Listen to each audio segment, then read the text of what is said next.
Atenção, senhores, vamos agora dar início a uma apresentação de Isabela Bloise, a fofa. A música do sol e da chuva. Qual você prefere? Da chuva. Então vamos começar com da chuva. Vamos, sol, vamos pra sua casinha, tá na hora de sair. O sol, as águas estão acabando no mundo. Então você raiar. Vamos, chuvinha, está demorando. Você precisa molhar as minhas plantinhas. Vamos, chuvinha, você está demorando.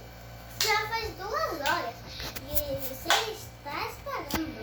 E eu estou esperando. Não tenho o dia inteiro. Pronto, agora, chuvinha, está molhando o mundo inteiro. E também, chuvinha, passar as águas maiores no mar. As águas estão acabando, sabe, né? E precisamos de sal nesse mundo.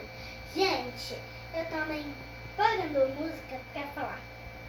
O sal vem do mar, entendeu? E voltando na música, vamos lá, chuvinha, precisamos lá andar de água para esse mundo. As plantinhas estão com sede na rua e também os cactos estão com sede para trazer água pra gente. E é assim a música da chuva e a música do sol transforma o mundo inteiro em sol. Bem quente. Vamos, o sol está demorando. Por que você não vem? Logo aqueceu o mundo. E os navios já congelaram quase todas as estátuas. Sabe? Tá na hora de descongelar. Tá na horinha de descongelar todas essas coisas.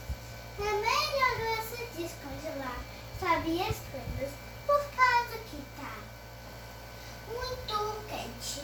Quase tudo tá congelando. Isso, solzinho.